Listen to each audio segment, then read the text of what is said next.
అనంతపురంలో జరిగిన super 6 super hit సభ utter flop అయింది. టీడీపీ, జనసేన, బీజేపీ కలిసి అనంతపురంలో భారీ బహిరంగ సభ ఏర్పాటు చేశాయి.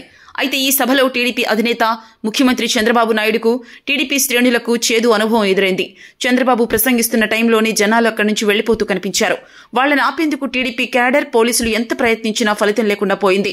దీంతో ఎదురుగా చంద్రబాబు మాట్లాడుతున్న టైంలోనూ యువతల ఖాళీ కుర్చీలే అక్కడ దర్శనమిచ్చాయి. మరోవైపు 2 రోజుల నుంచి మహిళా సంఘాల సభ్యులను ఈ సభలకు బలవంతంగా తరలించినట్లు తెలుస్తోంది. గ్రామాల్లో ఈ సభకు రాకపోతే పథకాలు రావంటూ బెదిరింపులకు దిగినట్లు ఆరోపణలొచ్చాయి. జిల్లా వ్యాప్తంగా ఉన్న ఆర్టీసీ బస్సులన్నీ సభకు తరలించడంతో ప్రజలు తీవ్ర ఇబ్బందులు ఎదుర్కొన్నారు. ట్రాఫిక్ కు మళ్లించడంతో వాహనదారులు, ప్రజలు ఇబ్బందులు పడ్డారు. ముందుకొచ్చామని చెప్పి కూడా నేను మీకు తెలియజేస్తున్నా. ఇదే స్ఫూర్తితో మీ అందరికీ చిన్న పెద్ద వ్యత్యాసం లేకుండా అందరికి కూడా హెల్త్ ఇన్సూరెన్స్ తీసుకొస్తున్నాం.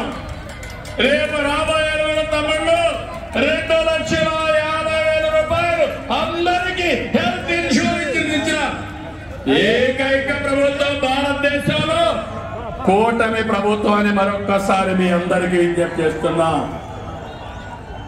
ఇంకో పక్కన మీరు గుర్తుపెట్టుకోవాలి, పేదవాళ్ళందరికీ 25 లక్షల వరకు ఆరోగ్యశ్రీ కింద ఆర్థిక సహాయం చేస్తాం. దీనివల్ల మీ వైద్య ఖర్చులు తగ్గుతాయి. ఇంకో పక్క మీరు చూస్తే కొత్తగా ఒక సంజీవిని ప్రాజెక్టు తీసుకొస్తున్నాం. దీని ద్వారా ప్రతి ఒక్క వ్యక్తి ఆరోగ్యాన్ని కాపాడే బాధ్యత ఈ ప్రభుత్వం తీసుకుంటామని చెప్పి నేను మీకు తెలియజేస్తున్నా. నిన్న మొన్న చూశారు, ఒక నాయకుడు ఉన్నాడు ఈ రాష్ట్రంలో, మెడికల్ కాలేజ్ అంటే తెలియని నాయకుడు. ఆయన మాట్లాడుతున్నాడు, నేనేదో పొడి చేశాను, మీరు దానికి ఏదో ఇది చేశారని. నేను ఒకటే చెప్తున్నాను, ఈరోజు భూమి ఇస్తే మెడికల్ కాలేజ్ అయిపోదు. ఈ రాష్ట్రంలో విద్యా సంస్థలకి ప్రాధాన్యత ఇచ్చిన ప్రభుత్వం ఎన్డీఏ ప్రభుత్వం. కేంద్రాన్ని చెప్పుకోవడం కాలేజీ నడిపే విధానం కాదు. అందుకే ఈరోజు ఈ ప్రభుత్వం పీపీపీ విధానం తీసుకొచ్చాం. ఆస్తి మనది, వేరే వాళ్ళు దాన్ని రన్ చేస్తారు, జవాబుదారీతనంగా ఉంటారు. దీనివల్ల 26, 27కు 4 కాలేజీలు వస్తాయి, 27, 28కి 7 కాలేజీలు వస్తాయి. దానికి ఫోన్లు ఉన్నాయి కాబట్టి ఒకప్పుడు ఆ ఫోన్లు రావడానికి నేనే కృషి చేశా, అవునా కాదా? నన్ను ఎగతాళి చేశారు, అవునా కాదా? ఇప్పుడు అడుగుతున్నా మిమ్మల్ని, ఆ ఫోన్లు ఉన్నాయి కాబట్టి మీరు ఏ ఆఫీసుకు పోయే పని లేదు. మీరు చర్చకు వస్తారంటే రేపు అసెంబ్లీకి రండి. మీరేం చేశారు?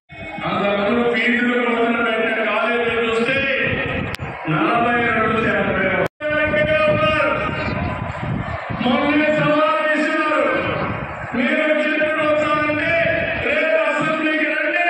మీరేం చేశారు? మీరేం చేశారు? చెప్పడానికి సిద్ధంగా ఉండాలి.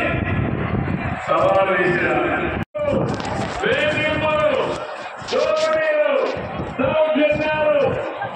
మహిళలపై అత్యాచారాలు, అవినీతితో అంతటా అశాంతి, అభద్రత ఇచ్చారు.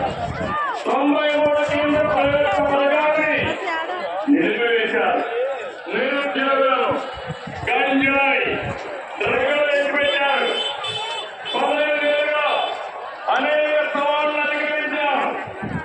ఒక్కొక్క అడుగు ముందు పెడుతూ పరిపాలన క్రమాన్ని పెట్టే ప్రయత్నం చేస్తున్నాం.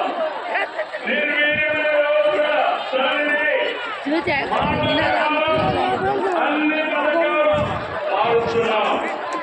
అందులో భాగంగానే పేద మధ్యతరగతి ప్రజల జీవితంలో సూపర్ 6 అమలు